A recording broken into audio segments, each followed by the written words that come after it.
semble annoncer un jour caressera. C'est dans ton cœur que gronde l'orage qui fait tomber le pire. Veille au matin, veille le soir, veille et prie toujours. Veille à midi, dans les nuits de la terre, font oublier le silence de ces jours. Trouve un instant pour être solitaire dans la prière et dans l'amour. Veille au matin, veille le soir, veille et prie toujours. Veille le soir, quand se fait le silence, en son bienfait de ton céleste ami. Cherche avec soin sa divine présence, c'est sans son cœur tout ton souci. Veille au matin, veille le soir, veille et prie toujours. Veille toujours, en tout lieu, en toute heure, car l'ennemi déguette à chaque instant. Pour se glisser dans la sainte demeure, où doit régner le Tout-Puissant. Veille au matin, veille le soir, veille et prie toujours. Prions.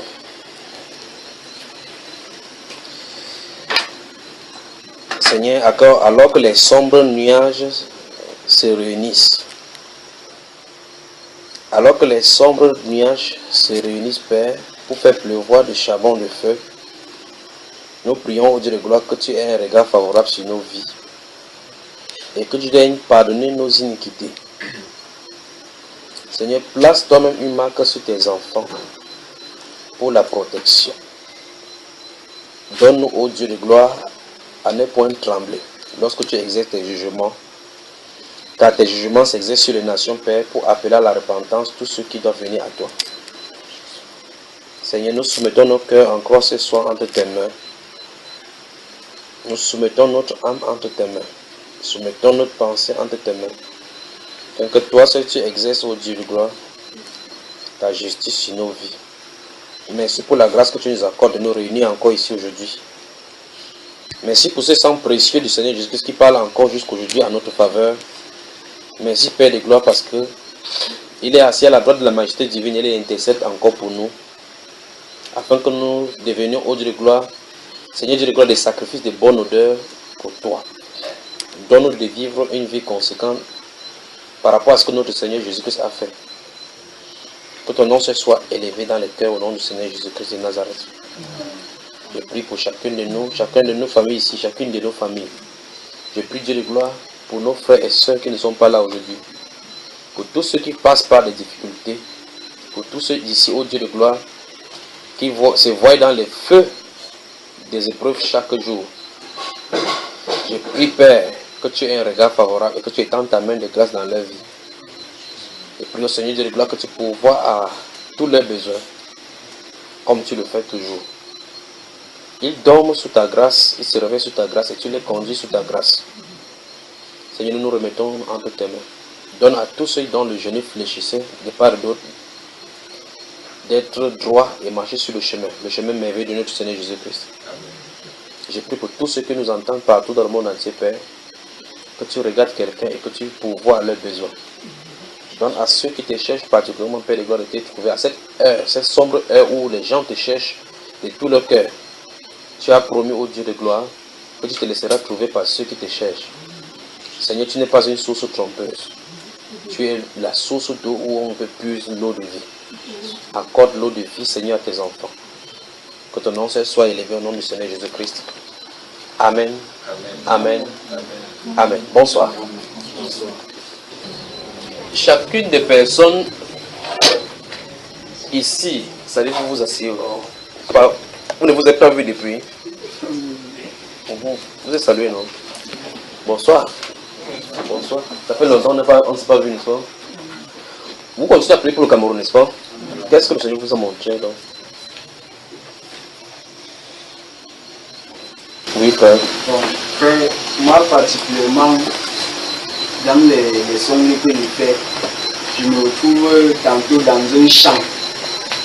Dans un champ, bon, étant dans ce champ, c'est comme s'il y a un événement qui s'est passé. Et puis les gens se sont enfuis. Et puis je me retrouvais dans ce champ. Et à un moment donné, j'ai vu, j'étais comme en pleine cachette. Mais je voyais les militaires versés dans le champ. Bon, dans mon esprit, je recevais que ces militaires-là étaient des nôtres. En fait, qui étaient là pour combattre contre l'adversaire qui venait.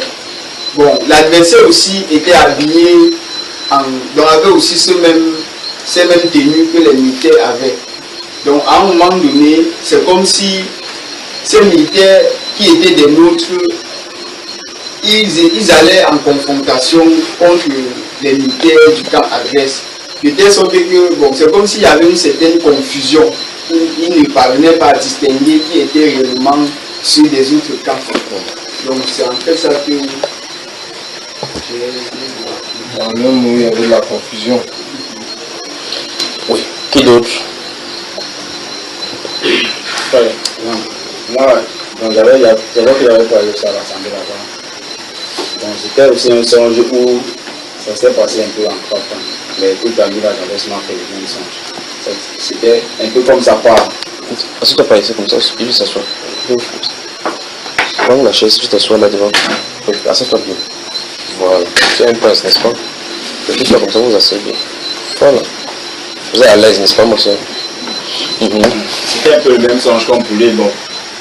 Bon, quand il dit même songe, c'est que pour moi, on était dans la maison avec un peu comme dans un lieu aussi, c'était désert parce que tout était un peu comme si c'était dévasté. Et je me retrouvais à la maison avec les membres de ma famille où on vivait un peu d'une façon cachée. Un peu comme si quelqu'un sortait, on devait soit tirer sur lui, soit on devait le tuer. Et là, comme ça, j'essayais de faire comprendre aux membres de la famille que ne sortez pas. Si vous sortez, il y a des soldats, parce que là, on parlait de Boko Haram, c'était le monde qui n'a pas caché, c'était Boko Haram. Et il y avait comme ça les soldats de Boko Haram qui entraient dans chaque maison pour essayer de tromper les personnes et les amener dehors pour les tuer. Bon, comme ça, il y a un membre de Boko Haram. Bon, c'est pas c'était de Boko Haram, mais quand il est arrivé, j'entendais les voix qui disaient que c'est un Boko Haram. Je ne sais pas comment ça se passait, mais il était là et je voyais comment il essayait de convaincre la famille. Ils sont sortis. Moi, ils disaient ne partez pas. C'est comme ça qu'ils arrivent quelque part. Moi, je les suis, donc j'arrive. Je vois que les amis de un bateau et en fait, rien ne s'était passé. Rien ne s'était passé. J'ai soupiré. Je suis rentré. Là, j'ai sauté, je me suis réveillé. Bon, maintenant, je me suis encore assoupli, je me suis endormi. Le deuxième rêve encore, c'était où j'étais toujours comme dans le désert. Avec maintenant cette fois-ci les cousins. Bon, c'était les jeunes frères comme moi, mais pas les frères en Christ, les frères dans la chair. C'est comme ça qu'on vivait aussi. On était comme dans une grande maison, mais on a choisi un peu un endroit comme la cuisine pour se cacher. Donc on est dans la maison, mais on vit dans une toute petite pièce. On s'assurait que quand on entre, chaque fois on ferme les portes. Et il était dit que quelqu'un ne devait pas rentrer tard. À une certaine heure, le dehors était mauvais. On devait être toujours comme ça caché. Et comme j'ai dit, le reste se passait comme ça, c'est les brèves parties que j'ai pu retenir. Ça doit aller ensemble sur cette nuit-là. Qui d'autre a vu quelque chose? Qu'est-ce que le Seigneur vous a montré concernant le pays?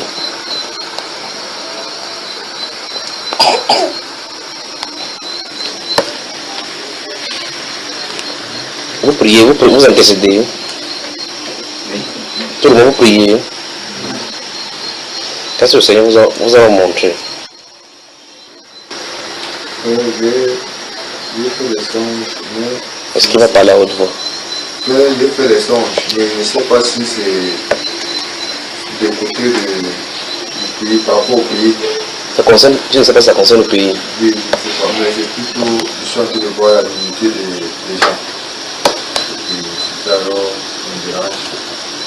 Et dans ces songes même, on me pousse, c'est comme si peut-être on est en train de me bloquer, de me pousser à faire l'amour avec quelqu'un d'autre. Donc pendant qu'il y a la guerre au pays, toi tu faisais pas l'amour. Ça, alors, moi, je ne pas enfant à papa. Donc lui fait l'amour seulement pendant qu'il y a la guerre. C'est dangereux pour moi là. Dans les jours aussi qui restent pour le Cameroun, pour prier encore davantage. Prier encore davantage. Pendant que le frère William raconte ce qu'il a vu là, ça me surprend. Le président est venu pour le pont de Voré, quelque chose là, pour inaugurer quelque chose là. En quelle année? Oui, il était en bordure de la mer. 2013 ans, ça fait 3 ans, ça dit que ça me propre. Non, ce n'est pas celui-là. Il était à la Boya pour quelque chose de cinquantenaire. C'est ça? Quelque chose de cinquantenaire. En ce moment-là, j'ai eu un songe où je voyais les militaires dans la brousse avec un autre militaire, ils s'habillent de la même façon. J'avais dit, dans un enseignement en cette année-là, il dit, comment se fait-il que quelqu'un qui porte la même tenue, il puisse combattre son frère? Et il dit que ça se passe, il y a la verdure dans la bas, c'est dans le champ que ça se passe. Donc c'est pour ça que ça me faisait rappeler cela. Et dans un autre message, j'ai parlé de, il y a une nouvelle. Pas vrai? Il dit, il y a une nouvelle qu'on a d'attendre. Ça c'est une nouvelle qui va couper le souffle. D'autres personnes ne vont pas en revenir. D'autres personnes vont tomber, tout simplement. Oui, frère. Ouais, j'ai oublié un autre songe là. C'était tout comme ça. Bon, en fait, quand j'ai rêvé... Priez pour le Cameroun, même si vous êtes priez pour votre pays. Priez pour votre pays. Oui. La scène qui s'est passée m'a fait sursauter une fois. Parce que dans le songe, les gens criaient. Donc il y a des voix qui criaient que le président arrivait dans le littoral. Et suite à son arrivée, il y a eu des accidents par-ci par-là. Au point où les gens criaient. Dans la foule, j'entendais la voix certaines voix qui disaient que tous ces meurtres-ci là, c'est à cause du fait que le président s'est déplacé. Et c'est comme ça que les gens sont en train d'être sacrifiés. Donc quand j'ai écouté ça, j'ai sursauté. Donc ce même jour-là, je me suis levé pour prier et pour implorer davantage la miséricorde du Seigneur par rapport à la mission. Ouvrons Ézéchiel chapitre 9. Ézéchiel, priez pour votre pays.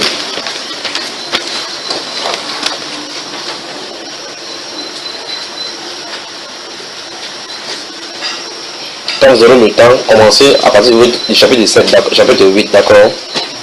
Quand vous aurez le temps, commencez à partir du chapitre 8, d'accord? Amen. Ézéchiel chapitre 8. Non, vous allez commencer au chapitre 8. Donc vous allez lire 8, 9, 10 et 11. Mais je vais prendre la partie du chapitre 8 au chapitre 9 et voir quelque chose qui est. On peut commencer. Chapitre 9 d'Ézéchiel. Puis il cria d'une voix forte à mes oreilles, approchez-vous qui devez châtier la ville. Chacun son instrument. Bon, je crois qu'il faut qu'on ait le chapitre 8. Il voulait dire chapitre 9, ici chaque formule, 3 fois il dit chapitre 8. Donc il faut qu'on commence au chapitre 8. Maintenant, verset 1. La 6e année, le 5e jour du 6e mois, comme j'étais assis dans ma maison et que les anciens de Juda étaient assis devant moi, la main du Seigneur de l'Éternel tomba sur moi. Et là, quelqu'un qui se tient à la réunion comme ça. Les anciens sont venus s'asseoir devant lui, chez lui. Il dit, la main du Seigneur tomba sur moi. Donc subitement, il faut que ça l'a enlevé pour aller dans les visions nocturnes, enfin dans les visions. Il va entrer dans la vision. Alors qu'il est assis comme ça devant, il se promène, son esprit est loin à Jérusalem. En train de se promener. Alors qu'il est assis physiquement avec eux comme ça. Il dit, la main du Seigneur tomba sur moi. Écoutez bien. Verset 2. Je regardais et voici, c'était une figure ayant l'aspect d'un homme. Depuis ses reins en bas, c'était du feu. Et depuis ses reins en haut, c'était quelque chose d'éclatant comme des reins polis. Il s'est tourné là, il a vu la chose devant lui. Alors qu'il est assis. Vous comprenez pourquoi, lorsque vous servez Dieu, il faut faire attention, n'est-ce pas? À tout moment, Dieu peut entrer en scène. À tout moment, Dieu peut entrer en scène. Il y a des gens qui s'asseyent, pendant qu'on est parlé, d'autres, pendant qu'on est parlé, ils restent comme ça, qu'est-ce que je vais manger après? D'autres disent, mon argent est assis. Alors, attention ici. Il étendit une forme de main. Donc, il a, ses yeux sont ouverts, il a vu cette forme-là. Il étendit une forme de main. Il est saisi par les cheveux de la tête. Vous avez vu ça, frère? L'esprit m'enleva entre la terre et le ciel, et me transportant dans des visions divines à Jérusalem. Vous avez vu cela? Je recommence encore. Verset 1 dit qu'il était à Juda. On l'a transporté dans des visions divines à Jérusalem. Donc, il est assis comme ça, il a de voir exactement ce qui a de se dérouler. Parler des prophètes. Là, il n'est pas de dormir. Il dit que comme il était assis, regardez verset 1. La 6e année, le 5e jour du 6e mois, comme j'étais assis dans ma maison et que les anciens de Juda étaient assis devant moi, donc ils sont comme ça comme vous êtes devant moi. Dieu entre en scène, le transporter. Il dit que c'est ses cheveux, donc même son corps spirituel, les cheveux. Il a attendu ce qu'il y ait une forme de main, l'a enlevé, l'entrée à Jérusalem. Nous sommes à Douala, c'est comme il t'attrape, il t'envoie à Yaoundé. Alors la question c'est comment il gère ce qui se trouve autour de lui. Ça c'est autre domaine de l'âme. Verset 3. Il étendit une forme de main et me saisit par les cheveux et de la tête. L'esprit m'enleva entre la terre et le ciel. Il me transporta dans des visions divines à Jérusalem. À l'entrée de la porte intérieure du côté de septentrion où était l'idole de la jalousie qui excite la jalousie de l'Éternel. Dieu a transporté, l'a mené vers la porte septentrionale où il dit que là-bas il y a une idole appelée l'idole de la jalousie. Ça excite la jalousie du Seigneur. Et dans Exode 20, il avait dit qu'il est un Dieu jaloux qui punit l'iniquité des pères sur les enfants. Vous voyez ça? Donc, dans ce temple de Jérusalem se trouvait positionné quelque chose dont Dieu en avait en horreur. Mais les gens venaient faire culte là-bas sans se rendre compte qu'il y a un problème entre ça et Dieu. Dans nos villes, dans nos pays originels, dans nos pays normaux, ce sont des monuments pour glorifier l'homme qu'on met. D'autres sont des monuments aux esprits. Et on inaugure cela de façon officielle en coupant des banderoles pour dire le pays est dedans. Les évêques de ces pays-ci, les évêques catholiques de ces pays sont réunis pour livrer le pays sous le contrôle de la reine du ciel. En disant que le Cameroun est pour la... vous appelez la mère des apôtres, comment ils appellent cette appellation-là? Que la mère de Jésus, c'est comment ils appellent? La mère, ils ont un nom qu'ils appellent. C'est la mère de Dieu, c'est la mère de l'église, reine des apôtres. Les apôtres n'ont pas de reine. C'est la sorcellerie. Ils disent que le Cameroun est entre la main de la reine des apôtres. Ils se réunissent en conclave. Ils portent des soutanes, font certains sacrifices. Ils le font. Je vais vous amener quelque part pour vous montrer pourquoi Dieu doit châtier ce pays-ci. Il dit qu'il a transporté à Jérusalem dans les visions divines, au septentrion, à la porte septentrionale, à l'entrée de la porte septentrionale. Il a vu là l'idole de la jalousie qui excite la jalousie de l'Éternel. Suivons le parler. Verset 4. Et voici la gloire du Dieu d'Israël était là, telle que je l'avais vue en vision dans la vallée. Il me dit, fils de l'homme, lève les yeux du côté du septentrion. Je levai les yeux du côté du septentrion et voici, cette idole de la jalousie était au septentrion de la porte de l'autel à l'entrée. Vous entendez ça, frère? Et il me dit, fils de l'homme, vois-tu ce qu'ils font, les grandes abominations que commet ici la maison d'Israël pour que je m'éloigne de mon sanctuaire? Vous avez les choses qui éloignent Dieu, non? L'idolâtrie. Et là maintenant, de façon moderne, on a plutôt ça dans le cœur, là où Dieu est censé habiter, dans le cœur. On aime tellement de choses, c'est comme vous entendez quelqu'un dire que j'adore la sauce. C'est de la sauce est devenue Dieu. Si tu aimes l'ananas, il dit j'adore l'ananas. Il adore l'ananas. Il dit que adorer, ça ne veut pas dire adorer. Adorer, ça veut dire adorer. Adorer, c'est le seul mot qui doit être appliqué uniquement en révérence à Dieu. C'est uniquement lui qui doit. C'est lui seul qui a ce mot-là. Donc si tu dis que ma chérie, je t'adore, c'est que la femme-là est ton Dieu. Vous entendez cela? Mais en France, dans les gens de l'expression anglaise, c'est terrible. Tu as vu ses yeux? Oui, j'adore tes yeux. Donc ses yeux sont devenus Dieu pour lui. Dieu dit ici que voici des grandes abominations qu'ils commettent en ce lieu pour que je m'éloigne. Et là, c'était l'idole de la jalousie qui était placée à l'entrée de l'hôtel du Septentrion. En plein carrefour, on construit des choses, on sort des monuments, des maquettes, on présente au public. Après qu'on va venir mettre le monument des francs-maçons en plein pays, dans le plein centre du pays. Dans le pays, on met des idoles de quelqu'un qui est à la croix, avec Marie, cette femme, on a des femmes qu'on a nommée Marie. Les gens viennent se prosterner. Quand on voit, on dit, ah, chacun est libre de faire le culte comme il veut. Dieu, lui, ne va pas avec ses yeux-là. Dieu voit les hommes perdus, les hommes qui doivent châtier, pour qu'ils rentrent en eux-mêmes pour avoir la correction. Des choses qui se passent dans les champs, des choses qui sont enterrées dans les champs. Continuons la lecture ici. Il dit, verset 4, verset 6 dit, mais tu verras encore d'autres grandes abominations. Donc après l'idolâtrie, ça va passer à l'étape supérieure. Alors il me conduisit à l'entrée du pavé. Je regardais et voici, il y avait un trou dans le mur. Et il me dit, fils de l'homme, perce la muraille. J'ai percé la muraille et voici, il y avait une porte. Je pose une question. Ézéchiel qui parle se trouve où en ce moment-ci? Pendant qu'il a raconté l'histoire-ci. Il est assis là, vous allez voir. Le domaine spirituel est terrifiant, frère, épatant. Vous restez tout ce moment-là, vous voyez la chose se dérouler. Vous restez là en train de parler comme ça, comme ça de parler, mais vous voyez quelque chose de se dérouler. Verset 8, et il me dit, fils de l'homme, perce, je crois que dans la liste là. Verset 9, et il me dit, entre et vois les méchantes abominations qu'ils commettent ici. J'entrai et je regardais, et voici, il y avait toutes sortes de figures, de reptiles et de bêtes abominables, et toutes les idoles de la maison d'Israël peintes sur la muraille tout autour. On va appeler ça aujourd'hui les œuvres d'art du musée. C'est ce qu'on va appeler. Que les gens viennent visiter. On dit modernement, on va dire ça le musée. Waouh, on garde comme ça au Panthéon. Vous savez effectivement ce que veut dire Panthéon, n'est-ce pas? Vous savez ce que veut dire Panthéon, n'est-ce pas? C'est ça en France. Vous savez ce que veut dire le mot Panthéon? Vous ne savez pas, allez chercher. Alors, vous voyez, le musée, les gens viennent payer pour venir voir les idoles. On dit que non, là-bas, dans ce musée-là, il y a le reste de tout un canon là-dedans. C'était le fils du roi pharaon d'Égypte qui était né de la dynastie des Ptolémées et autres. Il y a son cadavre là-bas. Qui a Ramsès II là-dedans. Les gens viennent payer l'argent pour venir voir. Ils touchent. Ils coupent même les pieds de la momie pour partir avec. Et Dieu dit dans Lévitique chapitre 19, verset 6, verset 31, que si quelqu'un s'adresse aux morts et aux esprits pour se prostituer, il tournera sa face contre ce peuple. Donc il y a maintenant une organisation de péché moderne.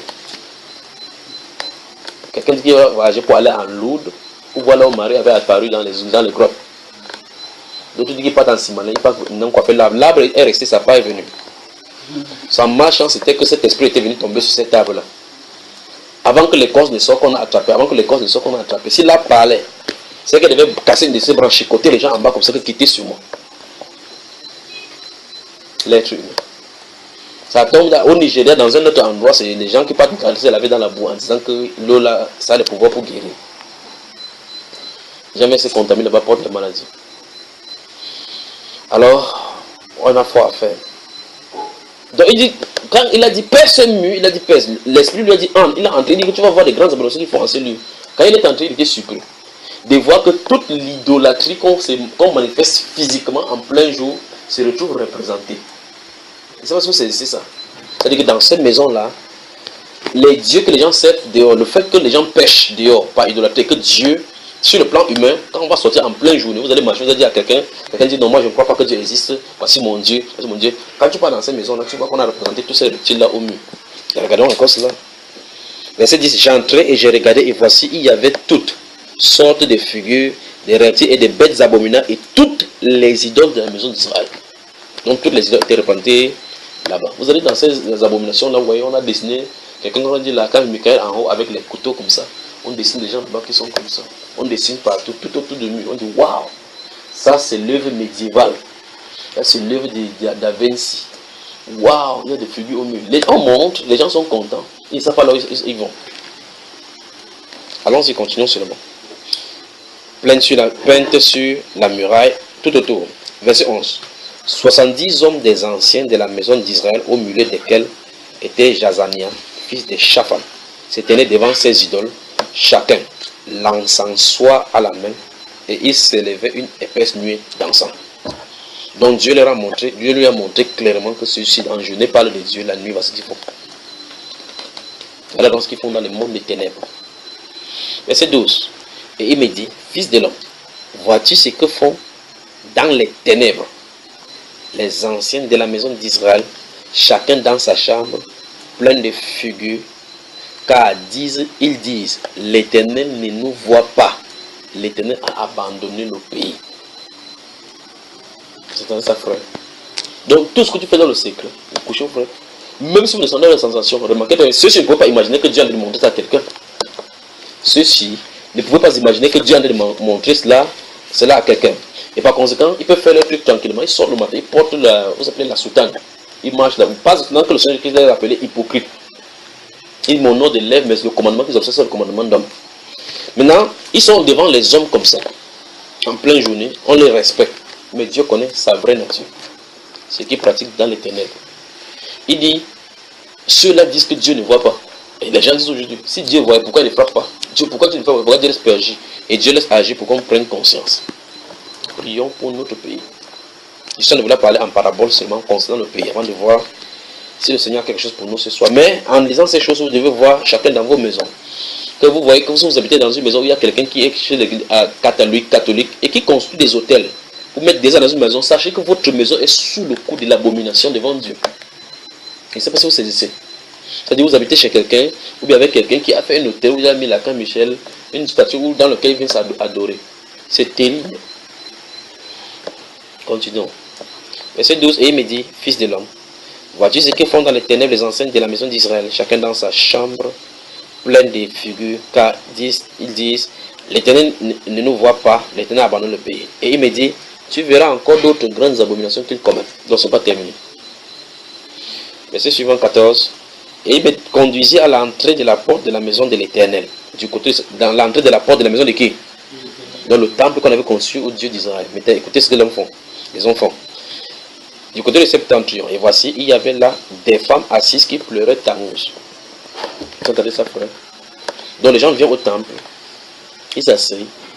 Mais ils sont là pour supplier d'autres divinités. Vous voyez que les esprits, le temps passe, mais les esprits ne changent pas. Pas vrai? Aujourd'hui, ils sont connus sous le nom maintenant le groupe des femmes de la Sainte Cœur de Marie.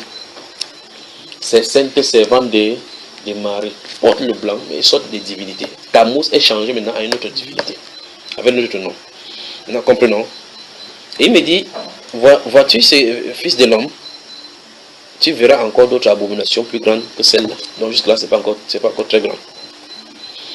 Et il me conduisit dans le parvis intérieur. Intérieur. Ça, c'est à l'extérieur. Intérieur. Ah, bon, c'est quand même terrible. De la maison de l'Éternel, et voici, à l'entrée du temple de l'Éternel, entre le portique et l'autel, il y avait environ 25 hommes tournant le dos au temple de l'Éternel et le visage vers l'Orient, et ils se prosternaient à l'Orient devant le soleil. Et vous regardez littéralement ce qu'il leur avait interdit. Si vous lisez Deutéronome chapitre 4, verset 15 à 19, que lorsque vous serez entrés, faites attention de peur que vous livrez à ces choses-là en vous tournant les regards vers les cieux, vous vous prosternez à la main du ciel et vous voulez voir un culte. Dieu leur avait interdit ça et c'est ce qu'ils sont en train de faire. Il y a quelqu'un qui a écrit, je ne sais pas où j'ai vu cela, quelqu'un posait des questions à. C'est un être humain qui posait la question à un pasteur que montre-moi où dans le Nouveau Testament où l'homosexualité est interdite. Donc c'est sûr que dans leur assemblée, comme vous savez, on peut balancer n'importe quoi les musulmans font avec les chrétiens, les musulmans là-bas en disant qu'il n'y a aucun verset qui dit que Jésus-Christ est Dieu. En disant que le musulman capte ça, il peut aussi dire qu'il n'y a aucun verset que Jésus-Christ dit qu'il est Dieu parce qu'il a confiance à son imam, que l'imam a dit ça. Donc quand il lui dit cela, il dit à pasteur que montre-moi où c'est interdit. Le pasteur lui-même n'a pas pu montrer où c'est écrit dans le Nouveau Testament que Jésus-Christ condamne l'homosexualité. Donc il veut dire par exemple que dans l'Ancien Testament, Dieu condamne l'homosexualité, entre temps il a changé d'avis. C'est ce qu'il veut dire, pas vrai? Les abominations qui s'est fait. Donc ce que Dieu interdit, c'est ce que les gens font. Regardez ce qu'il écrit. Entre le portique et l'autel, 25 hommes tournant le dos au temple, se prosternant à l'Orient pour adorer le soleil. Qu'est-ce qui ne va pas avec l'être humain? adorant quoi? Le soleil. Vous pouvez le voir en plein rue chaque fois maintenant. Il se tourne vers l'Orient. N'importe comment il se tourne vers l'Orient, mais là où le soleil levant. Se prosterne n'importe où. On dit qu'on regarde la direction du Kaaba. Maintenant, continuons ici. Maintenant, verset 17. Et il me dit, vois-tu, fils de l'homme, est-ce trop peu pour la maison de Juda de commettre les abominations qu'ils commettent ici? Faut-il encore qu'ils remplissent le pays de violence et qu'ils ne cessent de m'irriter? Voici, ils approchent le rameau de leur nez. Moi aussi j'agirai avec fureur. Mon œil sera sans pitié et je n'aurai point de miséricorde quand ils crieront à haute voix à mes oreilles. Je ne les écouterai pas. Qui a parlé? Quand Dieu a dit comme ça, et que tu es dans son collimateur, il n'y a pas d'endroit que tu puisses aller te cacher. Parce que c'est derrière lui qui est derrière toi. Tu ne peux pas fuir. Alors dans ce contexte d'homme, allons lire le chapitre 9. Puis il cria d'une voix forte à mes oreilles. Approchez-vous. C'est l'esprit qui a crié à Ézéchiel, il entend. Approchez-vous, vous qui devez châtier la ville, chacun son instrument de destruction à la main. Et voici 6 hommes arrivèrent par le chemin de la porte supérieure du côté du septentrion, chacun son instrument de destruction à la main. Il y avait au milieu d'eux un homme vêtu de lin et portant une écritoire à la ceinture. Ils vinrent se placer près de l'autel des reins. La gloire du Dieu d'Israël s'éleva du chérubin sur lequel elle était, et elle se dirigea vers le seuil de la maison, et il appela l'homme vêtu de lin et portant une écritoire à la ceinture. L'Éternel lui dit, passe au milieu de la ville, au milieu de Jérusalem, et fais une marque sur le front des hommes qui soupirent et qui gémissent à cause de toutes les abominations qui s'y commettent. Soulignez.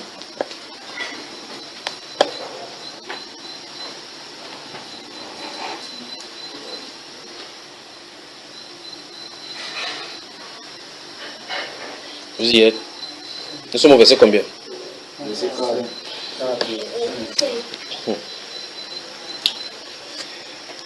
Et à mes oreilles, il dit aux autres, passez après lui dans la ville et frappez, que votre œil soit sans pitié et n'ayez point de miséricorde. Souvenez-vous, on parle comme ça du peuple d'Israël, qui est le peuple de Dieu, qui connaît la lettre. Donc, quand le dernier va venir, il dit, oh éternel Dieu d'Israël, tu es où? Ils vont dire éternel Dieu d'Israël avec leur bouche, mais c'est le moment des jugements. Regardez bien. Tuez, détruisez les vieillards, les jeunes hommes, les vierges, les enfants et les femmes, mais n'approchez pas de quiconque aura sur lui la marque. Et commencez par mon sanctuaire. Soulignez.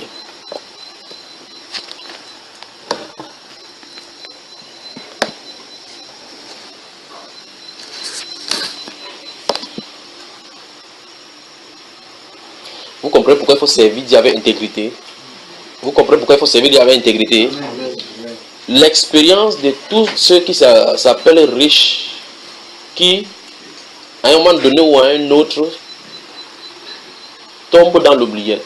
La majorité d'entre eux, les ministres, sont en prison aujourd'hui, pas vrai? Ceux que jadis, on les adorait. Maintenant, se trouve, s'il faille tronquer leur place, ils aimeraient être à votre place maintenant. Nous sommes d'accord? Ceux qui sont encore avec de l'argent n'ont pas encore compris la leçon. Ce que je veux dire, c'est ceci.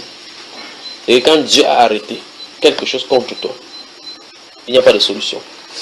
Alors, ce qu'il faut faire, c'est quoi? C'est servir Dieu avec intégrité.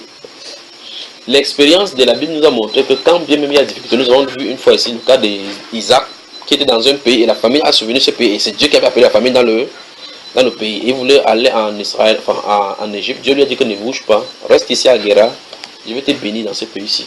La Bible déclare qu'il s'aima cette année-là, il récoltait au centuple. Nous avons vu comment ses serviteurs creusaient les puits. Chaque fois il y avait de l'eau, pas vrai?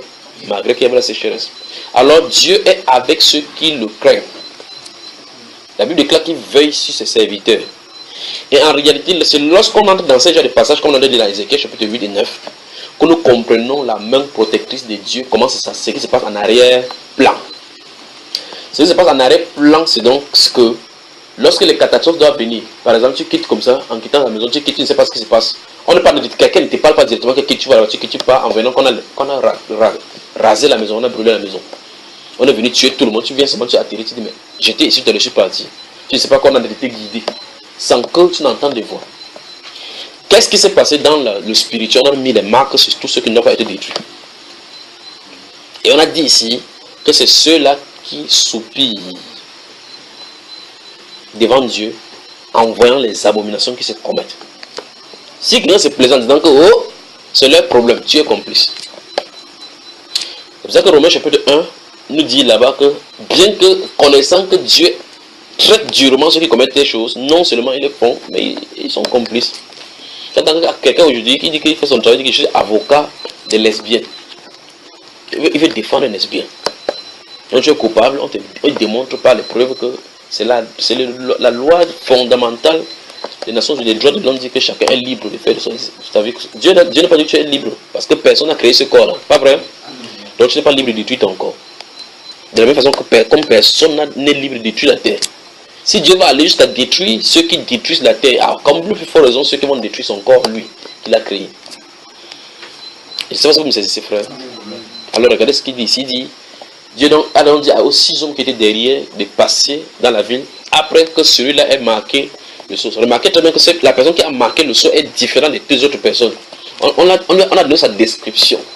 Et les autres ont été décrits comme les hommes parce qu'ils avaient la forme des hommes, mais celui-ci avait une description particulière. Il marque les gens des sceaux. Quand il marque les gens des sceaux, ça veut dire que propriété privée du Dieu très haut. Propriété privée du Dieu très haut. Maintenant je dis, prions pour le pays. Prions pour le pays. Et lorsqu'il dit, je dis, regardez bien ce qui se passe. Il y a l'injustice par-ci, il y a ceci par-là. C'est pour donner l'orientation tout simplement pour que vous sachiez comment prier. On ne peut pas tout simplement que le Seigneur protège notre pays. Il protège de quoi? Parce que si c'est le besoin de jugement, il va frapper. Il est digne de frapper. Notre pays est digne de frapper. Souvenez-vous de l'intercession d'Abraham. Dans Genèse au chapitre 18. Quand il a commencé à intercéder, il a dit que peut-être il y a les justes là-dedans. Dieu dit clairement qu'il ne peut pas frapper le pays à cause de ces justes qui est là-bas. Vous voyez cela, n'est-ce pas? Qu'est-ce qu'il a fait dans cette Genèse? Il a épargné celui qu'il a considéré comme juste. Il a fait sortir l'autre au moment. Les gens ils continuent à vivre leur vie comme ils ne vivaient pas, vrai? Le moment est arrivé, le jugement est entré en scène. Alors les gens sont dans le monde comme ça. Vous qui suivez la télévision, vous voyez les débats politiques où les gens disent n'importe quoi, que ceci. Ils ne savent pas ce qui se passe en arrière-plan. Vous pouvez parler de complicité, si, pour complicité de tel ou tel pays, mais le problème c'est qu'il va utiliser quelqu'un pour frapper quelqu'un. Il va utiliser quelqu'un pour frapper quelqu'un.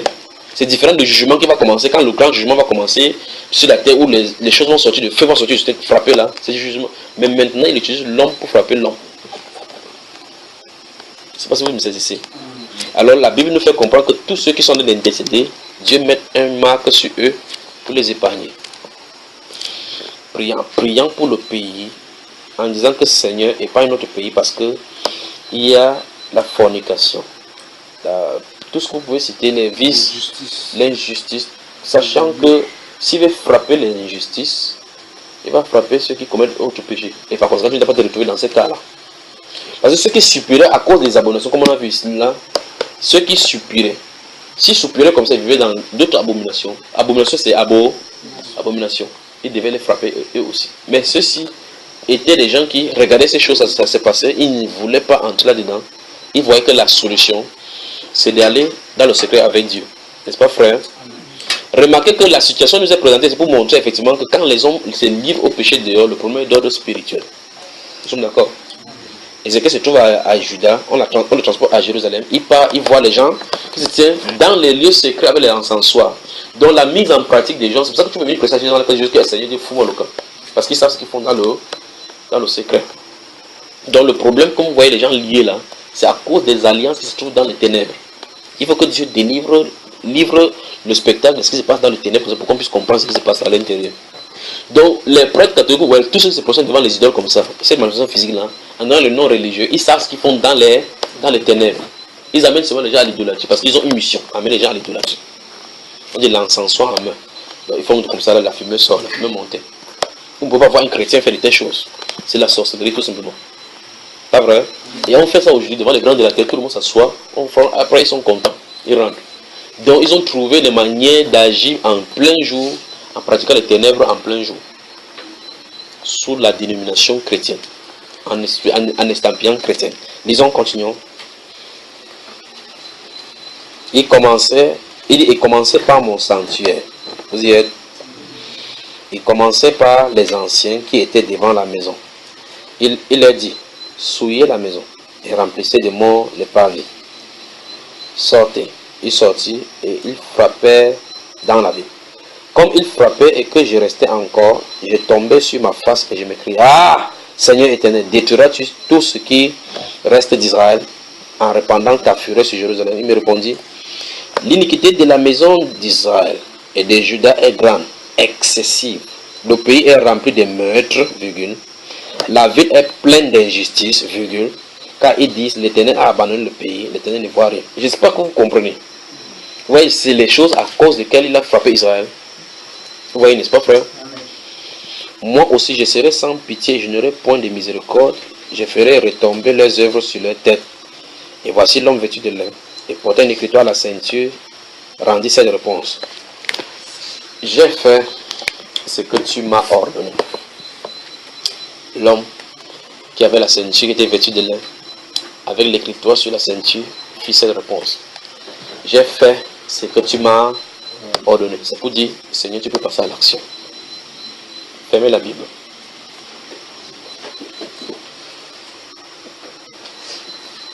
Il faut prier pour le Cameroun.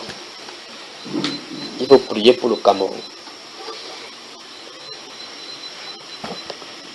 Vous ne priez pas. Le prophète a dit que le bien-être du pays dépend, ton bien-être dépend du seul de ton pays. Si on a dit qu'on bloque là, que état d'urgence dans les provinces sud, sud-ouest, nord-ouest, littoral, que personne ne sort entre 20h et 18h. 20h, 18h, personne ne sortira, y compris toi.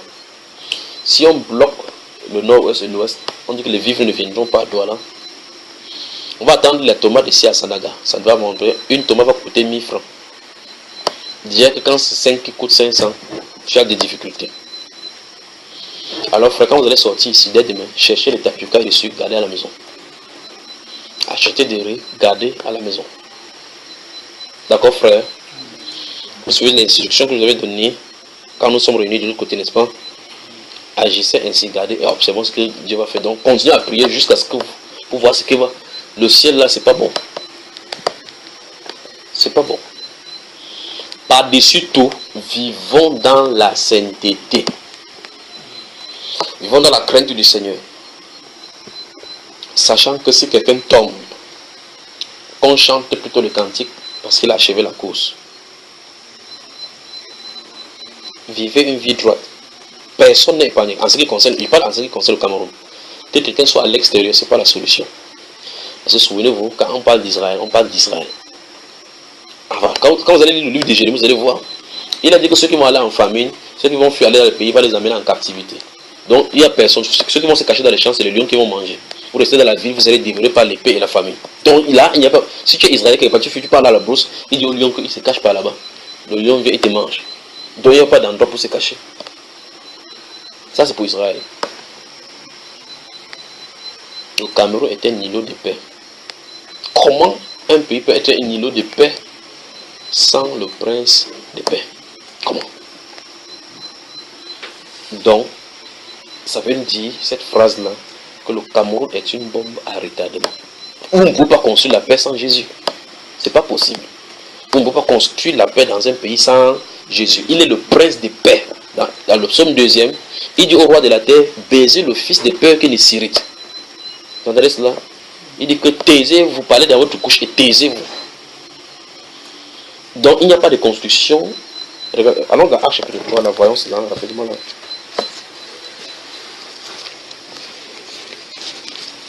Actes des Apôtres chapitre 3. Prenons chapitre 2 d'abord. Notez les versets 22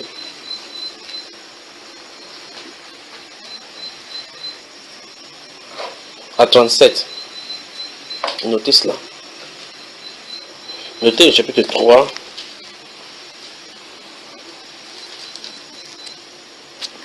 Verset 12. à 23.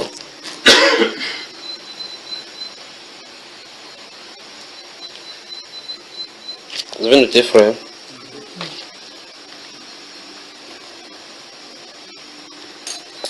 Chapitre 10, noté.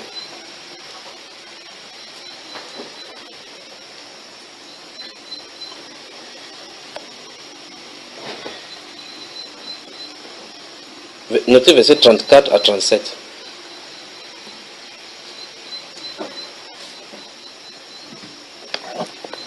Mais regardez le verset 35 de cela. Regardez. Le chapitre 10 là.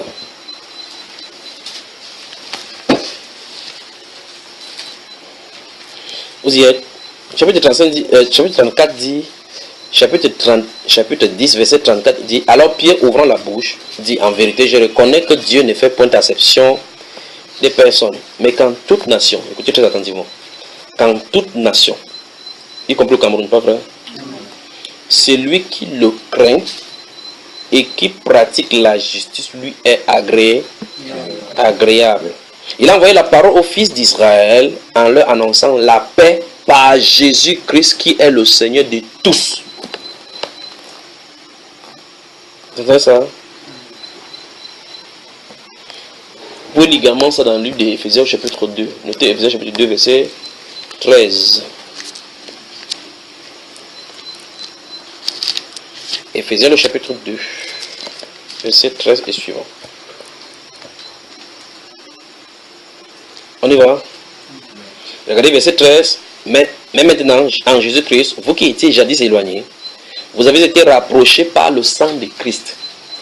Car il est notre paix. Vous avez vu ça, frère? Car il est notre paix. On dit qu'il est notre paix.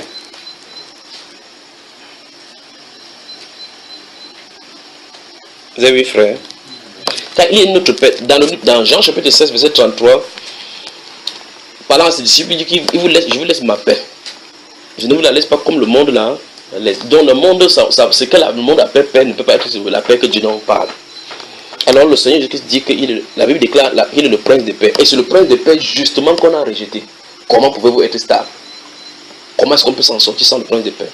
Donc le Cameroun, la phrase le Cameroun est un îlot de paix veut dire devant Dieu lui. Que sous votre île dont vous parlez, vous savez îlot, ça veut dire que c'est une petite portion de terre sur laquelle c'est entouré de l'eau. Vous pouvez avoir des choses tout autour, mais ça ne touche pas celui-là. Ça veut dire qu'au-dessous c'est le magma. Donc ça veut dire qu'il y aura des éruptions à tout moment qu'il y a fissure. C'est ça. Prions pour le pays. Prions pour le pays, que Dieu tourne le cœur de tout ce qui lui appartient et que sa miséricorde s'exerce là-dedans.